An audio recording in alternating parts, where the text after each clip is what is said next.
الماجد الحمید المتحمد الذي لا تحيط به الأفكار ولا تنتهي إليه الأسرار ولا تدركه البصائر والأبصار والصلاة والسلام على سيدنا محمد عبده الأوحد الأعبد وحبيبه الأوحد وأمينه الأجود وهو المرسل الأكمل الأجمل الأفضل الأعظم الأكرم الأحلم والأعلم وعلى آله وأصحابه وذرياته أجمعين أما بعد فأعوذ بالله من الشيطان الرجيم بسم الله الرحمن الرحيم فويل للمصلين الذين هم عن صلاتهم ساهون صدق الله المولانا العظيم۔ معزز ناظرین کرام، آپ اپنا ہر دل عزیز پررام نور سحر دیکھ رہے ہیں اور میں آپ کا میزبان اس پروگرام کے ساتھ آپ کی خدمت میں حاضر ہوں۔ ناظرین کرام، آج ہماری گفتگو کا عنوان روزہ اور نماز ہوگا۔ آپ یہ بات یقیناً جانتے ہوں گے کہ روزہ اور نماز کا آپس میں چولی دامن کا ساتھ ہے۔ وہ روزہ نہیں گردانا جاتا کہ جس میں اللہ کی عبادت نہ ہو، اللہ کی بندگی نہ ہو، اللہ کے حضور سر بسجود ہونا نہ ہو۔ وہ روزہ کسی کام کا بھی نہیں، بلکہ احادیث مبارکہ میں ایسے روزے کے لیے فرمایا گیا کہ جو شخص روزہ رکھتا ہے اور روزہ رکھنے کے باوجود وہ اللہ کے ذکر کی طرف نہیں آتا، اللہ رب العزت کے ذکر کی طرف نہیں آتا، اللہ رب العزت کے ذکر میں مشغول نہیں رہتا،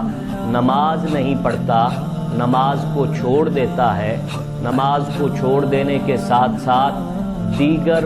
اور دنیاوی باتوں میں مصروف رہتا ہے، تو ایسے روزہ دار کے بارے میں فرمایا گیا کہ ایسے روزے دار کو یہ چاہیے کہ اس کی بھوک اور پیاس کی اللہ کو ضرورت نہیں ہے، جبکہ روزے کا مقصد جو قرآن نے بیان کیا وہ فرمایا گیا لعلکم تتقون، تاکہ تم متقی بن جاؤ اور تم میں تقوی آ جائے۔ تو روزے کا جو بنیادی مقصد ہے وہ تقوی کا حصول ہے۔ تو جو شخص تقوی اختیار نہیں کرتا اس شخص کو روزہ رکھنے کی ضرورت نہیں ہے۔ احادیث مبارکہ میں بارہا مرتبہ اس بات کو دہرایا گیا کہ جو روزے کا مقصد ہے اس مقصد کو حاصل کیے بغیر جو روزہ رکھا جا رہا ہے، ایسے روزے کی اللہ رب العزت کو کوئی ضرورت نہیں کہ جس کا مقصد صرف اور صرف بھوک اور پیاس ہو۔ تمہیں بھوکے پیاسے رکھ کے اللہ رب العزت کو کوئی نفع نہیں، اور اللہ رب العزت ایسے روزے دار کو یہ تلقین فرما رہے ہیں کہ چاہے وہ روزہ نہ رکھے، لیکن اگر روزہ رکھنا ہے تو روزہ دار وہی ہوگا جو متقی ہوگا، جو تقوی اختیار کرے گا اور جو اللہ رب العزت کے حضور سر بسجود رہے گا۔ ناظرین کرام، اس تمہیدی کلمات سے یہ بات اظہر من الشمس ہو گئی کہ روزہ اور نماز کا چولی دامن کا ساتھ ہے، اور وہی روزہ اللہ رب العزت کی بارگاہ میں قابل قبول اور مقبول ہے کہ جس میں پنجگانہ نماز کا بھی اہتمام۔ ناظرین کرام، آپ یہ بات جانتے ہیں کہ نماز صرف رمضان المبارک میں ہی فرض نہیں ہے۔ ہمارے ہاں لوگ اکثر پنجگانہ نماز صرف رمضان المبارک میں ہی ادا کرنے کا معمول بناتے ہیں، دیگر دنوں میں وہ نماز کو اس طریقے سے اور اس روٹین سے ادا نہیں کرتے۔ مثلا رمضان المبارک میں پنجگانہ نماز